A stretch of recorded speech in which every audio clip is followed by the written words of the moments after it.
Are you confident? Do you have consistency? How much conviction do you have? I'm Daniel Gomez, the Confidence Architect, a business strategist, keynote speaker, executive coach, and best-selling author. On the Daniel Gomez Inspire Show, we will help you unlock confidence to create consistency and develop conviction. Together, we will discover the key that unlocks your confidence.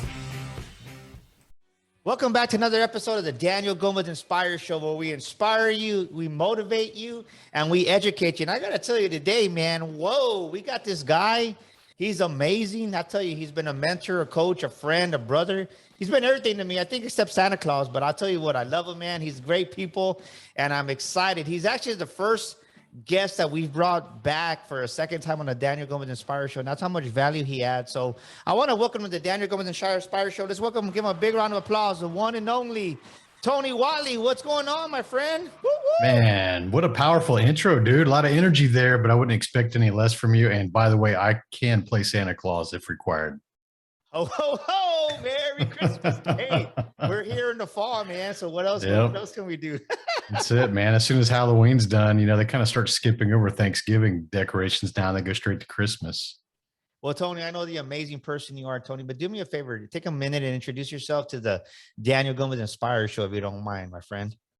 Yeah, I was someone who thought they were successful in corporate, did pretty well there. I've been a business owner for just coming up on 20 years, actually, in one more month.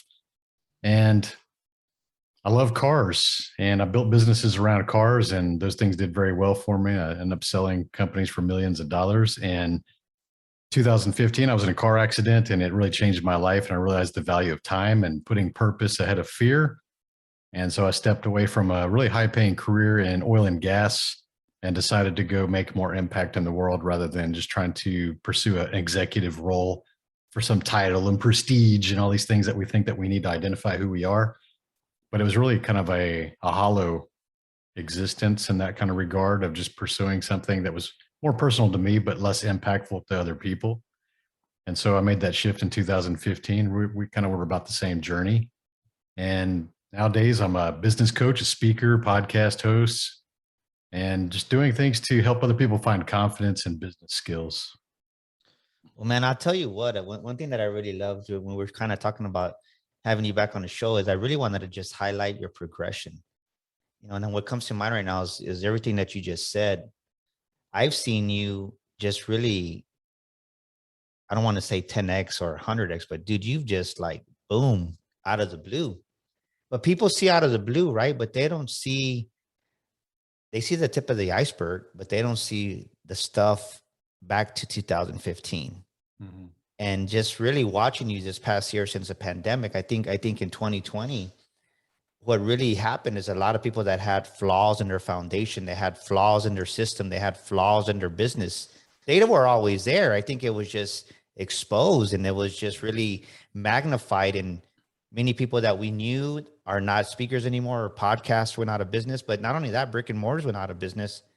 What was it about Tony Whatley, man, that really just, the pandemic came, you embraced it, you didn't run from it, your brand grew, you had an event, you started becoming an event planner.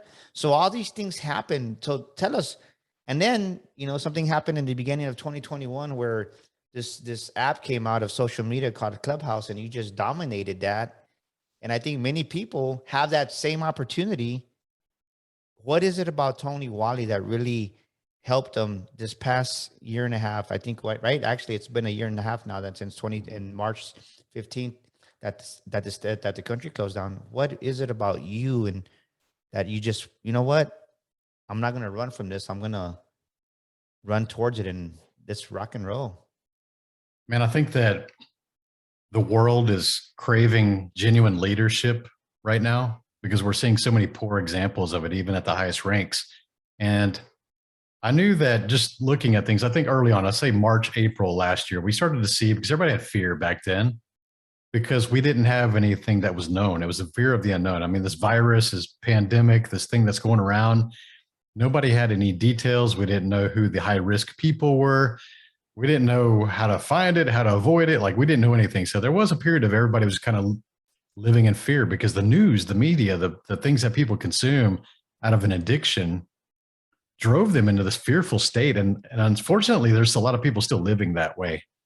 I mean, they went all in on the doom and gloom over 18 months ago, and they still haven't emerged from that. They're still within that. And you can see the fear in people's eyes. I mean, a lot of people are walking around with masks on, and they had that fear, the look in their eyes. They just look terrified. And that's something that didn't exist prior to COVID. I mean, there was few people out there in public like that, but now it's like the common thing to see out there. And I'm in Texas just like you are. And I mean, we were shut down for maybe 2 months at the most back then. And it kind of started to reappear a little bit normal. And you and I have lived in that. And I've also traveled all around the country. I've also been to Mexico, and I've been to Portugal and different countries since then. And I'll tell you that the fear is only based on where you live. Yeah. Very strange, dude, because here's a great example. We went to Coeur d'Alene, Idaho, about the middle of last year, like in the middle of the stuff in the summertime. And to fly into Coeur d'Alene, which is a very beautiful community in northern Idaho, there's no airport. So you have to go actually fly into a neighboring state. And so we flew into that neighboring state, and we stayed in that city for one day just to kind of get the hotel, the travel. And we had a few people meeting there. And in the state, people were walking around like with a fearful look, just fearful. Like, and they see a bunch of us from Texas and different states that were living with a little bit more bravery and courage because we started to realize data was more important than the media was telling you. And here's the weird thing about that. We get in the car the next morning and we drive across the state line, and we end up in Idaho, and everybody's happy and people are living their life normally there. Literally, these are 30, 40 minutes apart and just two different states. And I'll let you guys guess which politics were on each side of those states. But it was literally 30, 40 minutes apart. There was people happy. Kids were out playing. The playgrounds were full. People were living their life. And then the other city was just like, oh, they would see people walking without masks and they would take the long way and avoid them, right? Just mindset fear, dude. It was just a mindset fear. And that was a perfect illustration. It's like, you got to be kidding me. Like, these people that are living in the doom and gloom, have they ever got in their car and driven 30, 40 minutes away to see that it's not like that everywhere? It's based on the sources of information that you consume through your TV and your social media that puts you in that mind state. So I knew it right away. Like, it's just not normal, dude. So it kind of sounds like we have a choice, right? Tony Whatley had a choice to either be on the Idaho state and that state of mind, right? I like the way you said the word state, or you can be on this other state that you flew into and you have a fearful state. So what is a state of mind? I love the way you led into this, because you have a state of mind that's different than most people. And like I said, you've really flourished during this time, and you chose maybe that there was fear there, but what are two tidbits of information? And ladies and gentlemen, this is a part of the show that I want you to get your pen and paper out. Like I always say, Tony's getting ready to drop some wisdom right now, and something magical happens when you put pen and paper. So I really want you to take notes for your benefit, because something magical happens when you write it down. You retain a lot more of it subconsciously. So what would you say that you really, in your mindset, in that state of mind for you, what allowed you to just kind of continue living? Like, what are two takeaways that you can give us from this part, Tony?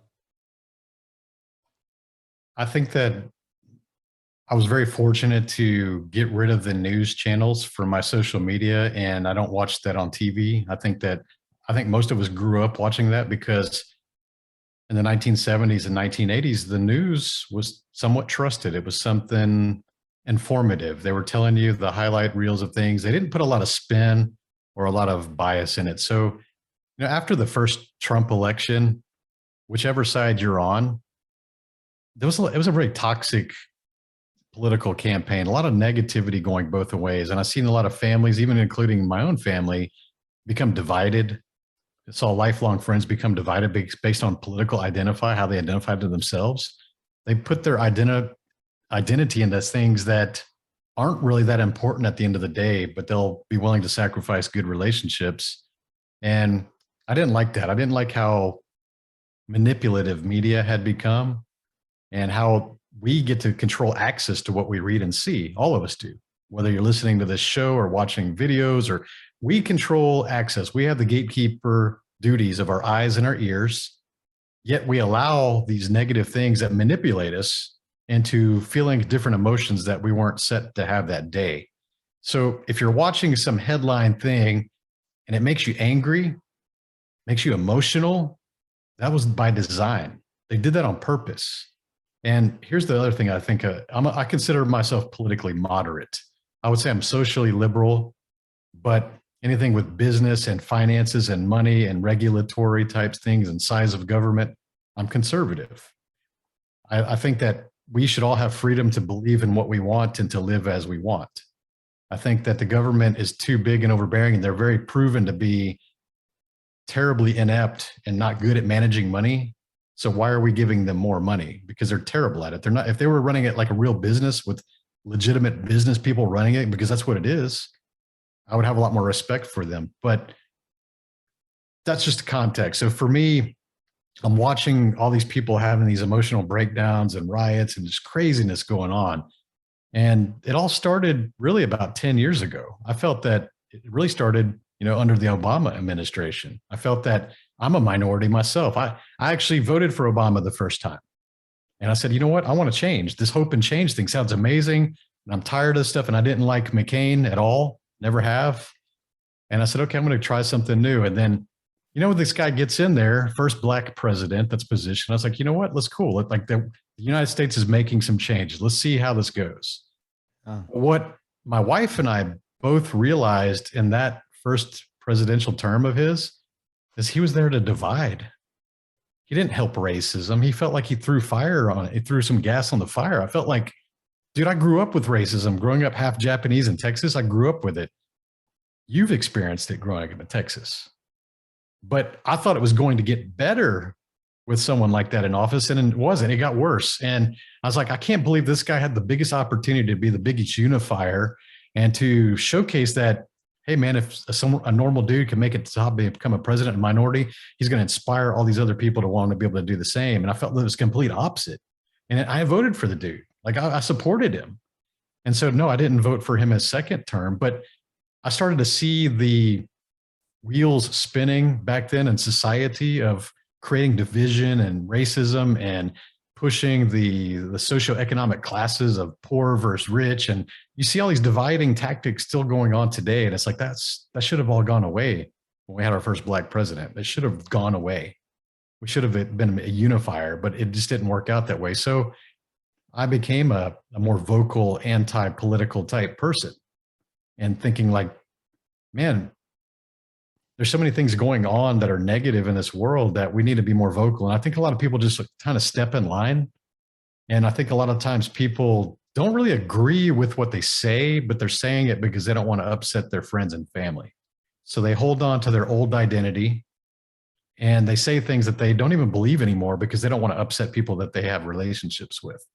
But you and I both know that that doesn't work, because until you have the courage to be able to stand up and say what you truly believe and point out the flaws on both sides equally, then you're never going to be a thought leader. You're never going to be what I call a free thinker. That's what a genuine free thinker is being willing to go, hey, I believe this today based on these things, this experience, wisdom, relationships, discoveries, data, science. I believe all this today because of that. I made a formulated opinion and this is what I believe. And you should have that conviction.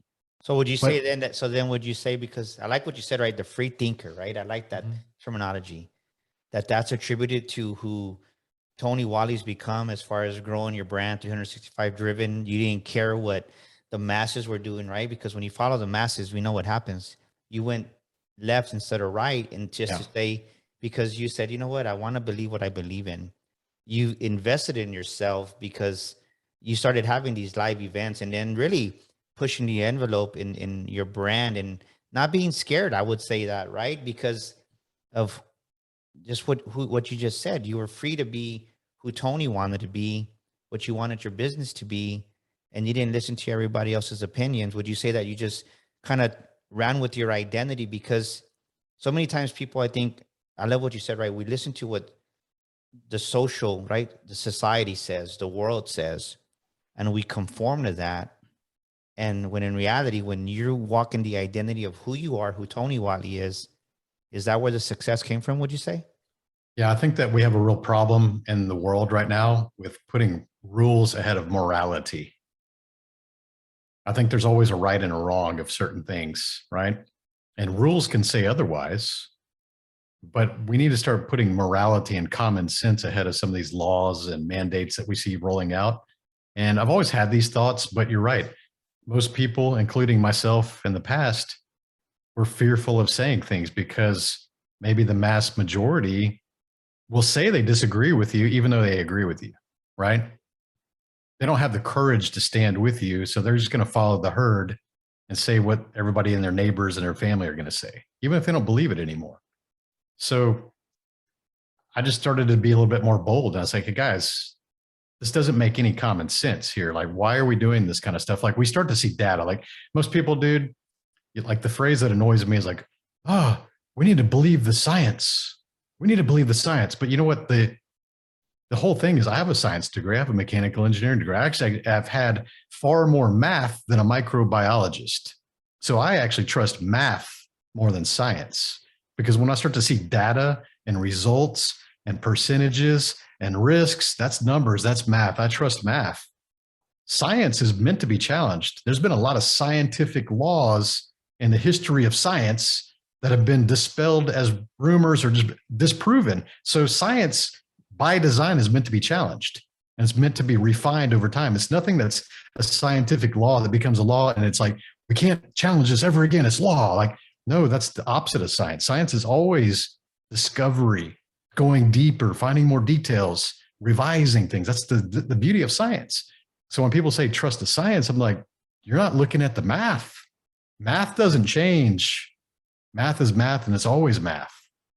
So how did you use this? How did you use this way of thinking to grow your brand and to grow your business? What would you say is the biggest? How did it help grow who Tony Whatley is today and the 365-degree driven? Because I think so many people are stuck in business because they're using old strategies and they're pivoting, right? Like you said, they're pivoting. But the thing is, they're pivoting with the same old mindset. And it's like using a fax machine from 20 years ago. No one would use a fax machine today, but it doesn't do you any good to pivot with the same old fax machine mentality, I call it. What did you talk to us about that? Most people, general human nature, we want to be liked. We want to be liked. Most people don't like to rock the boat. Most people don't want to cause any waves. Most people are non-confrontational, including me. I don't like confrontation. I want to be liked. You want to be liked. You're lovable. We're all lovable, right? We all want to be like, everybody likes us. And if you're building a brand, and I know you have a lot of speakers that listen to this and coaches that listen to this show, that's the normal human nature. We want to be liked. So we go do things. We just try to not rock the boat. We don't talk about things that really matter to us.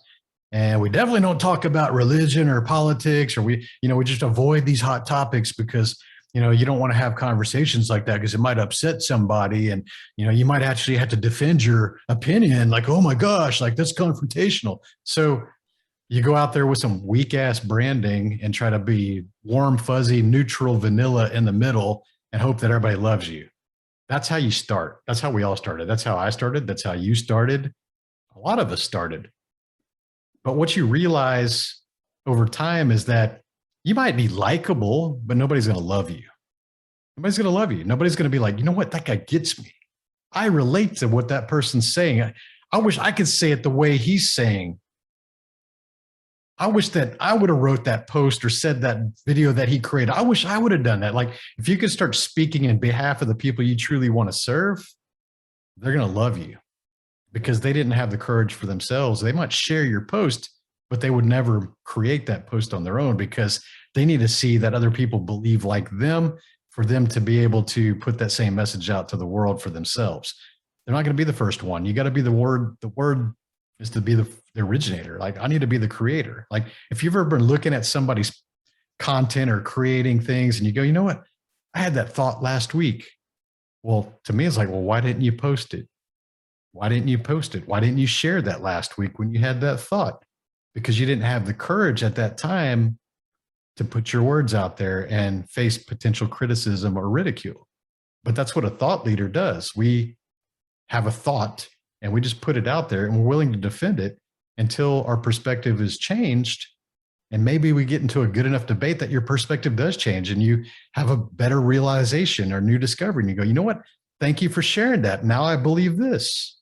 I didn't understand that before. I'm okay being wrong, right? So Yeah. the more you start to be bold with your opinions and your thoughts, you're going to offend people. You're going to. Well, I But love what you those, said, because I love what you said, because what came to mind when you said that is we have these things that we want to say, but we don't say it because we're scared. We don't want to be laughed at, right? We want to fit in.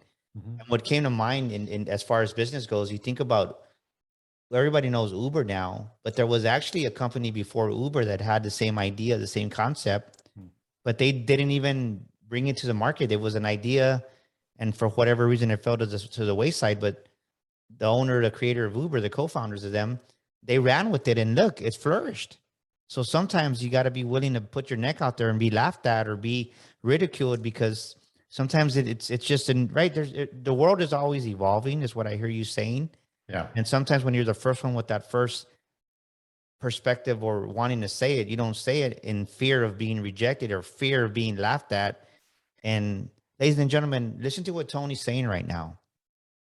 Sometimes when you're that trendsetter, when you're that person in the forefront, right? You're going to be laughed at. You're going to be ridiculed. They're going to be like, who the heck does this guy think he is? Who does she think she is? Think about spandex, right? Think about the lady that I can't think of the lady's name, but she came up with this idea, multi-millionaire.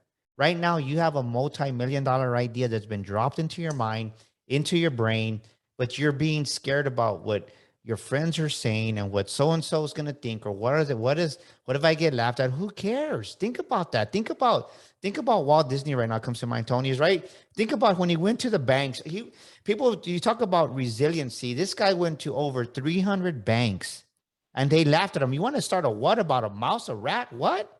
It wasn't until the 308th time they told him yes. And he had to be resilient to get that yes. So let me ask you this, because I see you. We've had some great conversations, me and you. And they see Tony Whatley. They see your brand. They see the fact that you're doing great in every aspect of business. But what are some of the challenges that you've had to overcome that people maybe need to hear right now, that they can be like, you know what? Because one thing I love about you is that you're real. You're the real deal.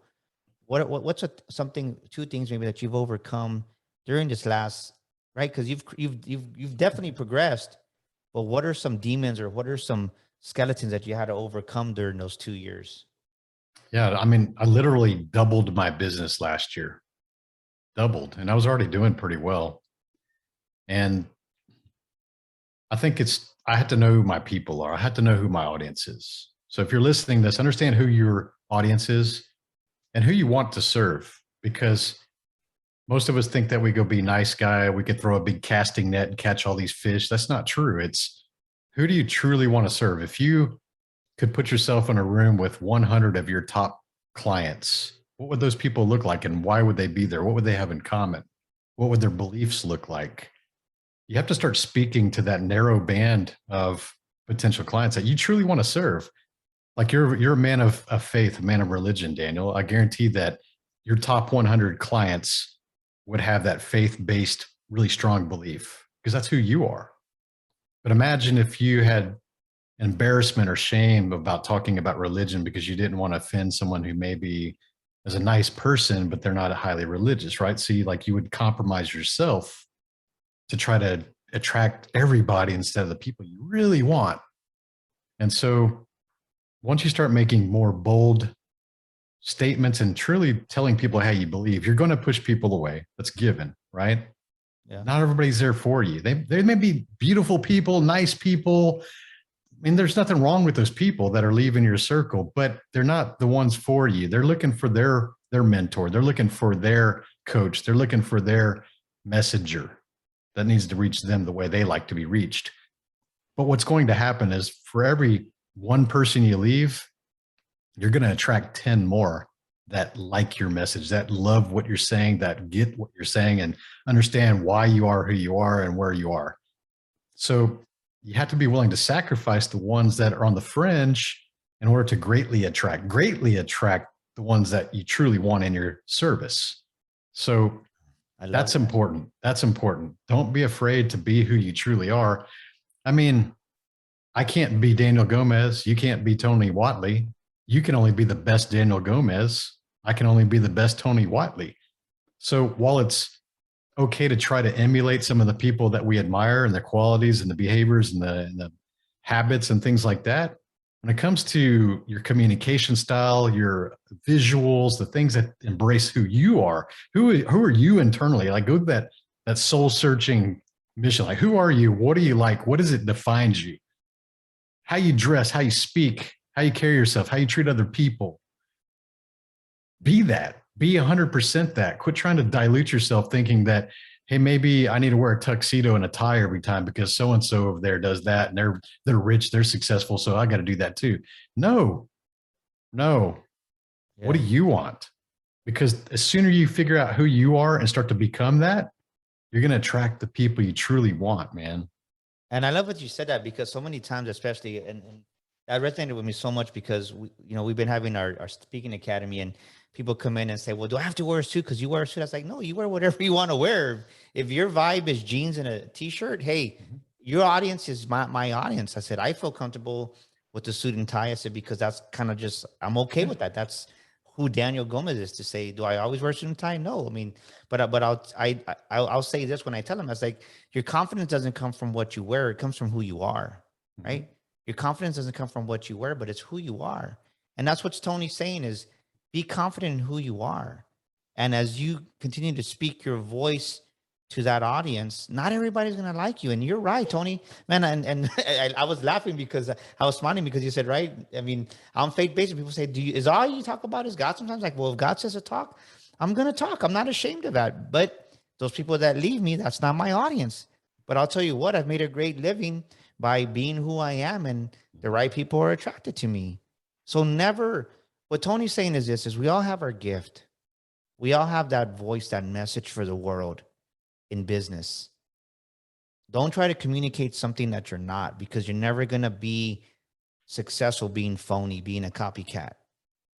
And like Tony was saying, he's Tony, I'm Daniel. I'm not going to talk like he is. I'm just going to talk about just different, same, maybe the same principles, but in a different way. But I'm going to use God maybe sometimes more than he would, and which is cool because he's him, and it's okay with that. And I think honestly, Tony, I think that as me being who I am, that was one of the biggest things I had to really get over, was because I wanted, right? I wanted Daniel to be like, but I realized that not everybody's going to like you. Not everybody's going to be for you. People are going to criticize you. And I think something that we talked about was that the higher we go up in success, talk to us about this. The higher we go up in success, you still got those crabs that want to pull us back down because they don't have the confidence in themselves. They don't have the belief in themselves to go to the next level. And you just have that confidence. Like, let's do it. Talk to us about that if you don't mind, because something that you said was right. It doesn't matter if you're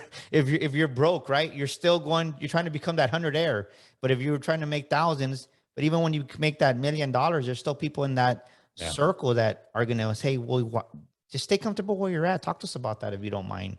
Some of the challenge you had to overcome through that in business.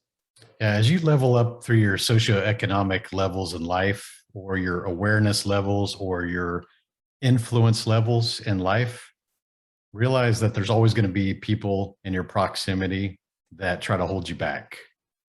Always. I remember working construction right out of high school, going to school, getting my engineering degree.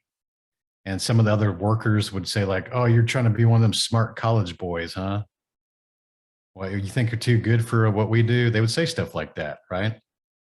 Jokingly, but with every joke, there's a little bit of truth in there, hidden, right? Passive aggressive type stuff. Then you start to become successful in your career, and maybe you get a promotion, and some of the people that you used to hang out with at lunch kind of don't like that because now you're the boss. And they start to throw little shots and like, well, must be nice because you're the boss. And, it's just like people are uncomfortable. Not everybody, but there's always going to be a few people that are uncomfortable with seeing other people achieve things faster than them. or being more successful than them, gaining more influence, maybe more income, more attention than them. And the truth is that it has nothing to do with you. Most of us are going to internalize that. And we think that it's us. We think like, man, what did I say to piss those people off? Like I must be an asshole. Like we think that it's us. Like we're empathy. We care about people. We think, did I offend them? Did I, we start going through this whole waste of thought that doesn't really have an answer. And it all comes back down to them. And it took me even several occurrences of this throughout my life to start to recognize that pattern. Right. And now I know when I spot it now, I'm okay with it because one, when I see people like that or their behaviors or their words that reflect who they are, I'm grateful for that because I have such a high level of awareness now compared to my past life that I'm grateful that people show me who they truly are as soon as possible. Because when they show me that that's who they truly are as soon as possible, it means I don't have to waste years or decades of my life trying to hope that there's a better version of them that's going to emerge. And that maybe I'm just not giving them a big enough benefit of a doubt, right? Yeah. I'd rather them just show me. And I'm like, hey, thank you. Thank you for saving me that time, that heartbreak. You saved me $100 taking me to dinner. Thank you. Thank you. It's kind of like this joke we hear about like these people that you allow borrow money, right? And sometimes you never hear from them again. And some people get really mad about that because we've all let people borrow money and they never paid us back. We've experienced, everybody listening has experienced that, whether you were a kid at the playground, giving someone your snack money, or someone that's later on, like you're giving thousands of dollars to try to help people out, right? And they kind of ghost you and they disappear and you're like, and some of you be all upset about that. Like it still bothers you, right? I'm thankful. It's funny you say that because I got to the point, I think, where I finally said, you know what, I'm not going to lend you $100. I'll give you $100 because your friendship or whatever relationship we have, it's worth more than $100 to me here. And what? Yeah, because people get surprised when you do that. But I love what you said. I want to kind of backtrack. You said, listen to what Tony said. As a construction worker trying to get to college, people made comments. They threw rocks at him.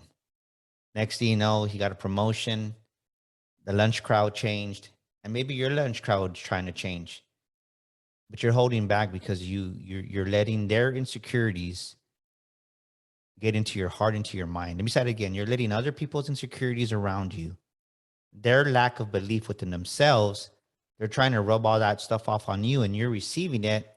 And next thing you know, it ain't even your insecurity if you listen to what Tony said, but you're receiving those insecurities for yourself when it has nothing to do with you. And I want to speak to this because right now, Tony, right. When I met Tony Whatley was already a multimillionaire to say. He already had success. But my success, kind of this next level that I'm in, it's happening like a movie in front of people's lives, right? To say like a TV show. And we bought this house here a year ago. And it really hurt me when a family member, I didn't expect it from this guy. He goes, well, I don't know about people that need to buy a house to make them feel better. And I knew that it was coming towards me, right? But it hurt, like it really did, because I didn't expect it. And it pissed me off, to be honest with you. But I said, I'm not going to hide the blessings that God gives me, because they don't see when I'm behind the scenes crying or I'm frustrated about something or something's not working out the way it's supposed to be. And I think sometimes people see your success, Tony, and mine, and they think that it comes easy. Believe me, it doesn't come easy. But I'll say this, that I'm not going to hide the successes that I had, because so many times people hide who they're becoming to make other people happy. And I told my wife, I said, we're not going to brag. We're not going to do anything that's dumb, right? Prideful. I go, but if God blesses us with something nice, we need to let people know that, hey, like, there's nothing wrong with celebrating yourself. What's your perspective on that, Tony? Yeah, I've experienced that quite a bit in my life. I mean, I didn't grow up with money, lower middle class, 2 blue collar working parents. I was the first one on both sides of my family to go to college. I paid for that, right? I had to do all that myself. And I've had cousins that would want to borrow money, never did anything that I have success, and they would ask me to do, "Yeah, can I have money? Can I have thousands of dollars?" Right? For some lame excuse. These are people with just consistently bad decisions in life, right? I'll tell them no. And in some instances, they would unfriend me from Facebook and things like that, feeling they were entitled to what I have created. And I'm not a big fan of helping people who have shown not enough interest in helping themselves first. I think there's a lot of people genuinely trying to help themselves and try to improve. And I love to encourage them and give them help. But people who have been self destructive and not really working towards helping themselves or improving their situation, just wanting handouts, not a fan, right? So there's different areas of life that we start to climb into and we start to improve, and people see that, and it just makes people around you uncomfortable. Some people, not all the people, some people. And I'll tell you, even at the millionaire level, I still had people that I was surrounded with that were passive aggressive and didn't like what I was doing, like what I'm doing now. They didn't like that because I left a multiple six-figure salary career behind and 20 something years of that and status and working for the top 10 companies in the world. And they were okay with us being in the same category at that time because we're all around the same financial level. And here's the truth that most people really won't talk about. Almost every level in, whether you're lower middle class, upper middle class, wealthy class, like rich, like whatever you're like, wherever you're at right now, look at your friends, you're probably around the same income level. That's generally how it kind of works out. Here's the truth. Half of those people don't feel like that they deserve to be where they're at right now. Half those people feel like they got lucky, and they're so fearful that people may discover that they're there, but they don't really belong there, right?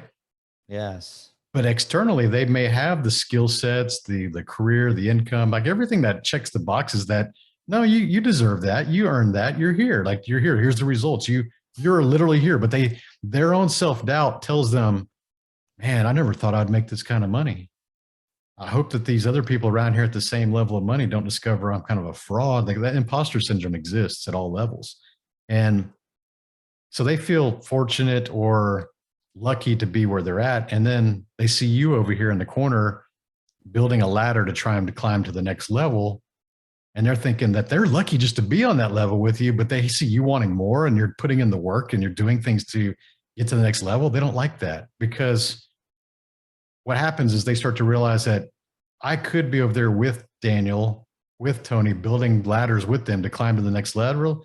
But I feel like I'm too lucky, and I shouldn't have made it here. Like they overshot the own potential that they had in their mind. They overshot the limitations that they had created since childhood. Maybe they never thought they would make six figures a year, and then here they are, and they're like, "Oh crap, I'm just lucky to be here." But look at these guys over here trying to make seven figures and eight figures. Like, what's going on over there? So rather than support that, they'd rather go try to kick the ladder out from under you or throw rocks at you when you're climbing the ladder to keep you in the same level, because you're demonstrating that there's more to life and you can go pursue more, and you can go become healthier. You can go get more wisdom. You can go earn more income. Whatever you define success for yourself is, whatever that is. Like if you want more, that's going to make other people feel uncomfortable. And it's a whole lot easier to passively aggressively like say things to try to knock you back down, or they'll do things to try to sabotage your growth because they want to keep you at that same level. And it's really messed up, because as you start to glow brighter and you start to shine brighter, what I say is you illuminate the darkness in other people around you, and they don't like that. They want you to turn your brightness down. They're going, "Hey, you're too bright over here. You're too bright over here. I'm tired of wearing these sunglasses. You're too bright over here. Like, can you turn your light down a little bit so I can feel comfortable again?" Because let's say an example, like we're in our 40s, right? We're both fit. We take care of ourselves. It's unusual to see men in their 40s and older that are physically fit. They're out there, but it's rare. It's a very small percentage. When I was out of shape in my mid 30s, I would see people that were same age and older that were physically fit. And I had a little bit of envy, because I realized how much work and discipline it took for them to achieve what they look like.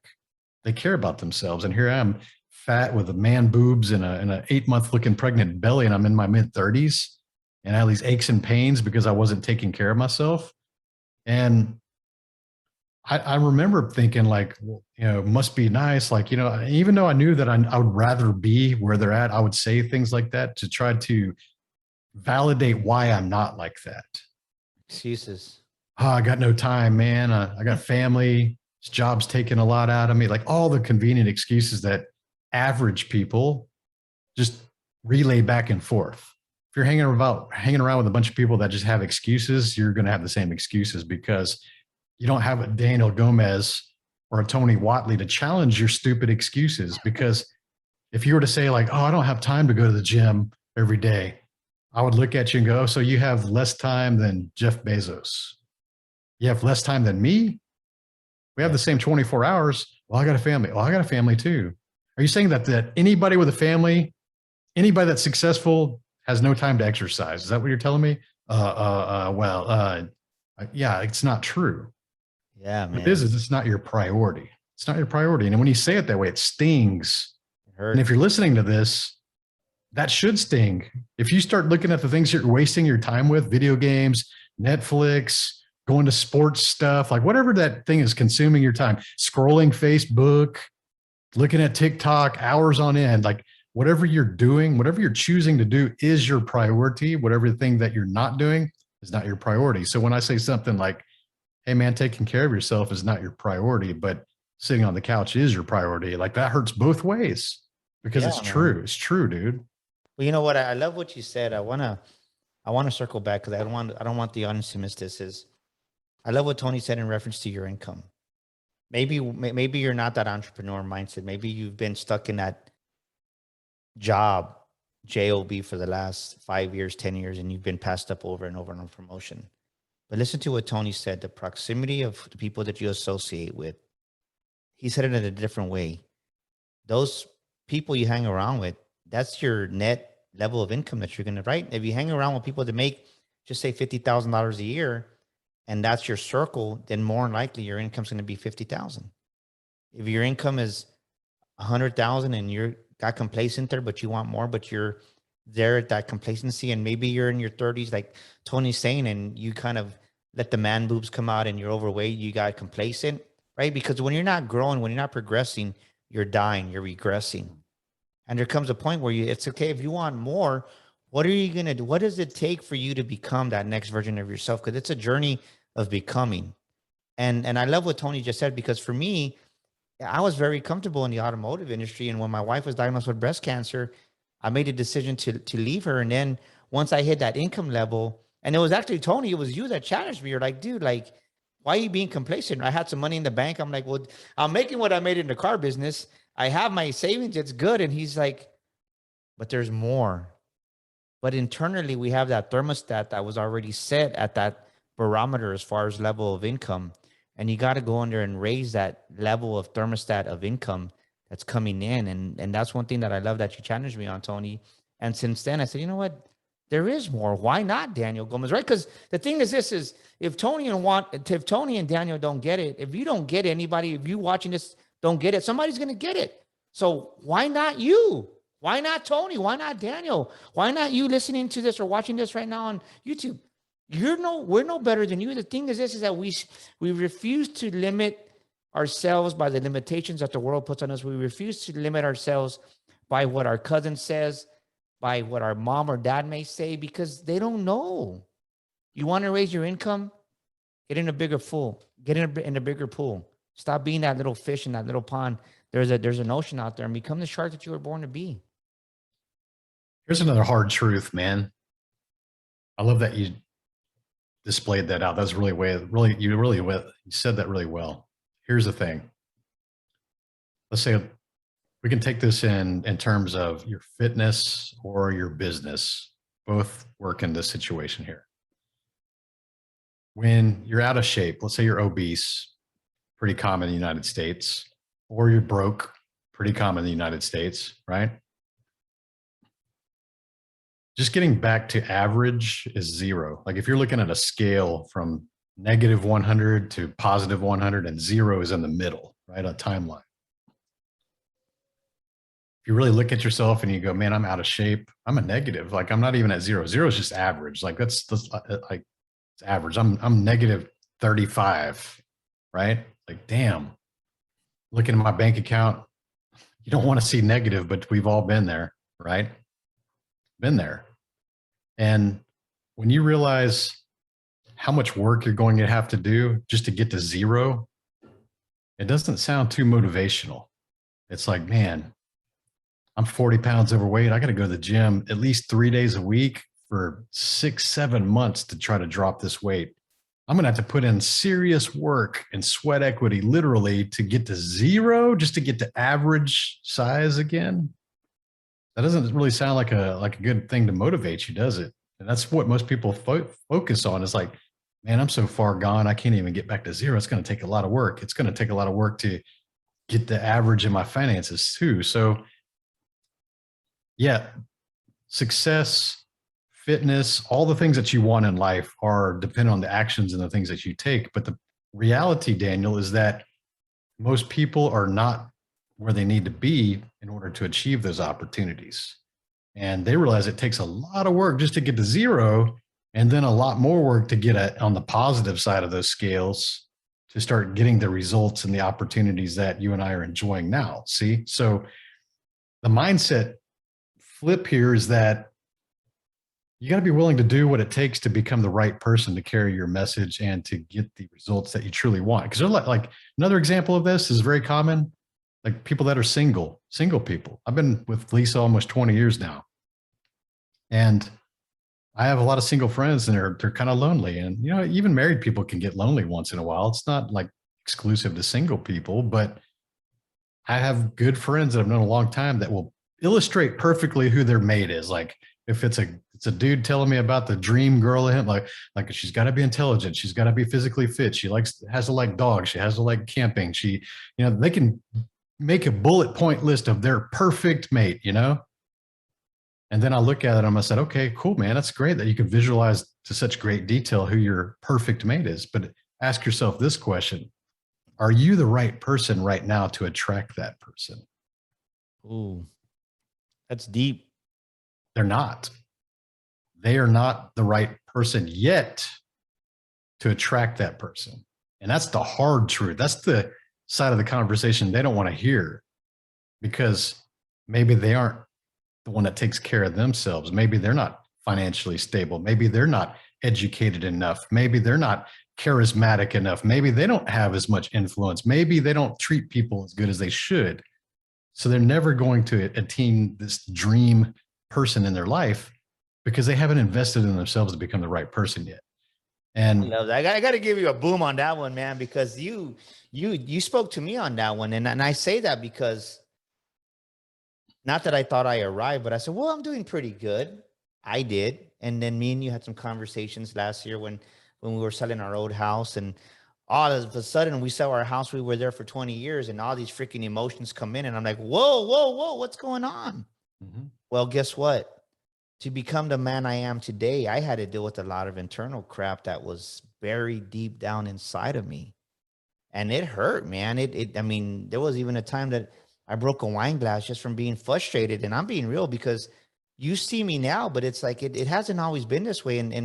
But what Tony's saying, he used he used the analogy of that man attracting the ideal wife, this model looking, or whatever the analogy is, whatever person, male or female, you want to attract to yourself.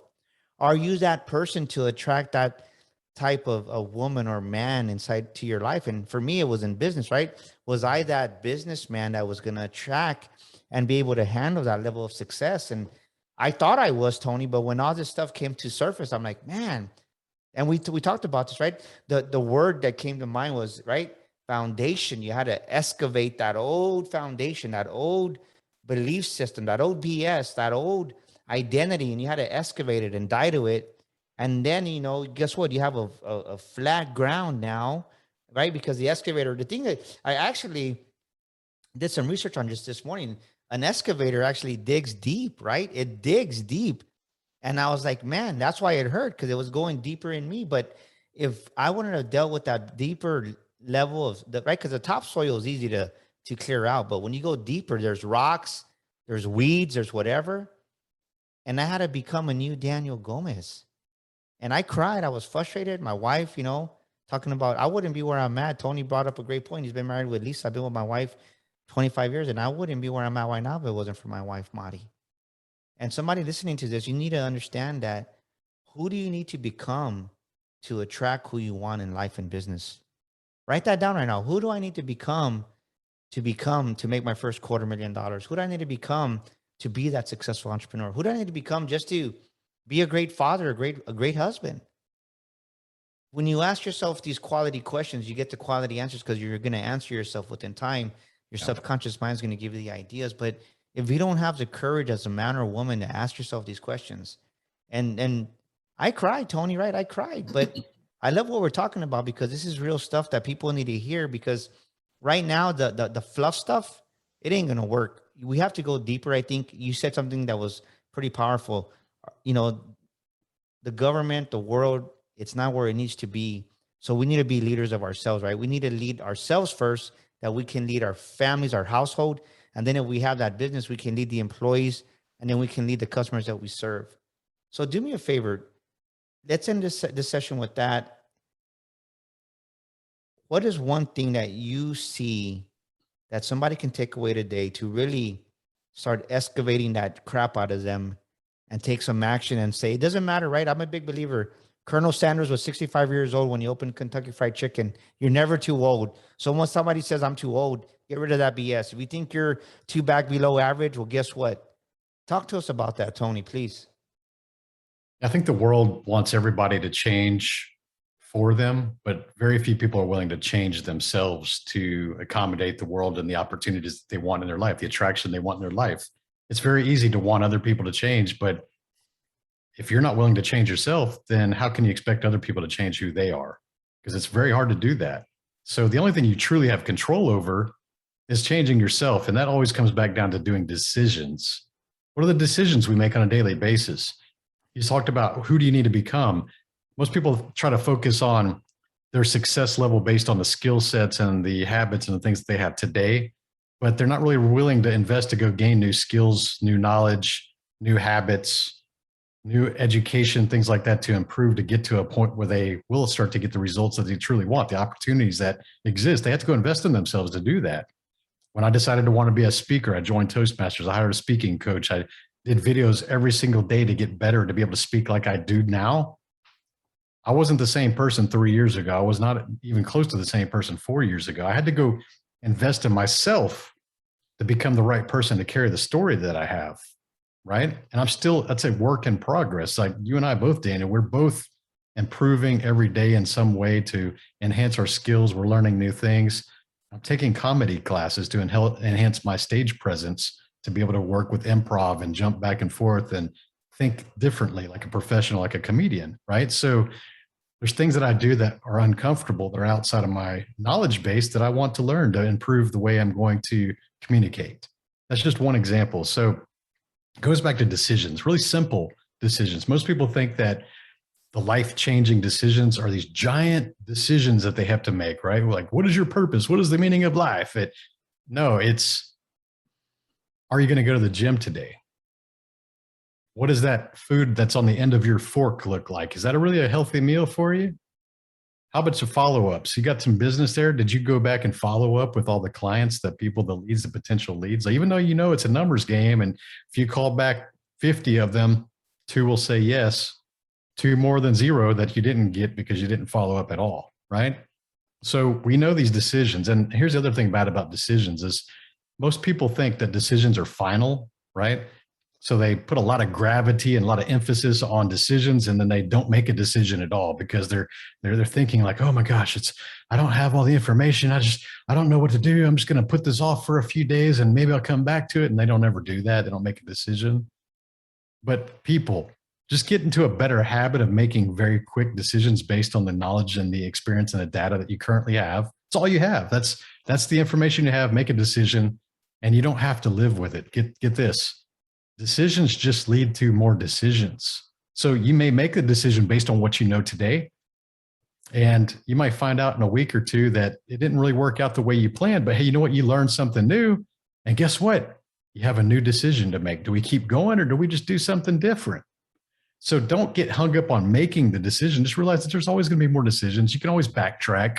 You don't have to worry about what people are going to say or think because you failed or didn't work out. Like, you're learning things. If you don't learn things from those mistakes or those setbacks, then yeah, you're kind of ignorant and you're going to keep repeating the same mistake. But if you learn from those, that's when you truly start to thrive. So the very small decisions you make on a very daily basis are going to dictate who you become. So if you can sit here and think about this for a moment, just like what Daniel said, like, visualize who you need to become to attract the opportunities, the success, the friends, the network. Imagine what that person looks like, the better version of you. Let's just call it the better version of you. What do they dress like? What do they look like? What's their personal hygiene? What's their fitness level? What do they look like? What is the energy that they're putting out? What's the difference between where you're at now and where those people look like now? Maybe years from down the road, but I want you to visualize the best version of yourself and start to think like that person on a daily basis. So when you come up to a decision where, hey, I can go through the fast food and get a triple cheeseburger and an extra large Coke and fries because I worked out 3 days this week. So I can splurge. Like, you start thinking like that, you start bargaining with yourself, right? We've all been there. I'm guilty of that one. Dude, ask your future, what would your future version of yourself, the best version of you, say in that moment? Would they be like, yeah, cool, man, you can relax here and cut up? Like, sometimes the answer is yes on that, but do you think that future version of yourself will let you slack repeatedly over and over and over and over, like doing that? No. So when you start making the decisions today based on who you truly want to be, guess what? Over time, you will become that person. It's inevitable. You can't do anything but not become that person. So how that person speaks, how that person carries themselves, how that person dresses, how that person manages money, how that person has relationships and has their family, like all these things that you envision as being the best version of yourself, however that is. If you start thinking like that today, you can't do anything but become that person. I love that, man. What came to mind is I just spoke the other day as a keynote speaker, and my wife happened to accompany me. And I always ask for her feedback because she sees a lot of my stuff. She's been with me. She was my radiographer when I couldn't afford one. And I said, hey, how did I do? She goes, you got a lot better in your storytelling. And I thought I was a pretty good storyteller. But last year I committed during COVID. I said, I think I'm missing something in my speeches, right? I'm okay, but I need to be better, right? If I want to get that $5,000 honorarium, that higher $7,000 honorarium, I said, I'm missing a component. She goes, the way you just circled back to your story, you did that twice. Like, I saw the audience, it hooked them. And it took money, right? I thought I was good. And in my mind, I was good. I was getting booked all the time. But I said, okay, but if I really want to be that next level keynote speaker, what do I need to do? I had to hire another coach. And I can tell you, working with this person week in, week out, and you don't think about it, right? But and I'll tell you, I was like, man, I don't see the result. But I'll tell you now, 6 months later, just having the conversation, my language changed, my stories changed. Man, I say, like, now when I go say, hey, I'm worth $10,000. You need to hire me. I got my first $10,000 gig, but I couldn't have said it with confidence, Tony, because it took a decision for me to not make excuses to say that, hey, I'm okay where I'm at. Because I was, but I wanted to be better. But it took a coach for me to help me really hone in my story, because I had another coach as far as storytelling, but it wasn't who I wanted to be, right? It didn't line up with my values. And somebody listening to this, the decisions you've been making have been based for the wrong reason, right? They're not lining up with your values, but you're tolerating it. So what Tony's saying right now is, today, decide to make the proper decisions, to make the decisions. And the beautiful thing about this is, maybe you're going to make the wrong decision. You're not a failure till you stop trying. You're not a failure just because you fail. You're a failure when you give up. And I can tell you, if you're listening to this podcast and you're listening to me and Tony, you're not a failure because you're trying to grow yourself right now. So this decision can always change. So take this to heart right now. Tony's dropping some massive wisdom. Tony, I want you to do me a favor. I want you to look into the camera and just speak from your heart to that audience right now, that they feel like giving up. They're like, man, you know what, Tony, Daniel, I love what you're saying, but I've been depressed. Maybe they lost their job. Maybe they lost a loved one during COVID. I get it. It's real stuff. But give us a word of encouragement and speak to the heart of those people, if you don't mind, before we end this amazing episode, brother, please.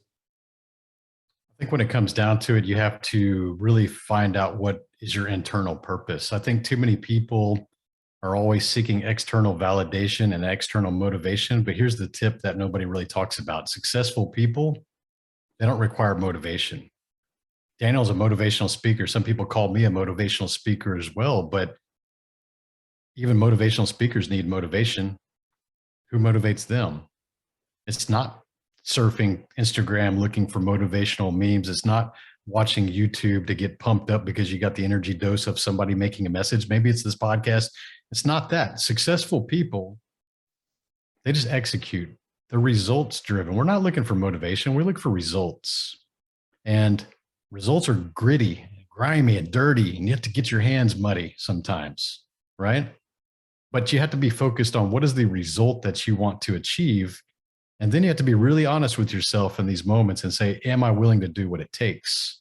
If the answer is no, then just don't even try, because you're not going to get there. But are you willing to do what it takes to achieve the results you want, regardless of how you feel? Like, too many people think they need to feel good about something. So here's the thing. I'll go back to the fitness thing because it's pretty easy to relate. I'd say that out of the 5 to 6 days I go to the gym every week, half the time I don't feel like it. Legit don't feel like it. I don't feel like it. But what I do is I think about the results. And what I do is I think about the fact that every single time I've ever left the gym in my entire life, since I started working out at age 14, I've never left the gym a single time in my entire life having regretted being there that day. I've never regretted working out. Like, you'll get a good workout. Even if you injure yourself, you don't regret going to the gym.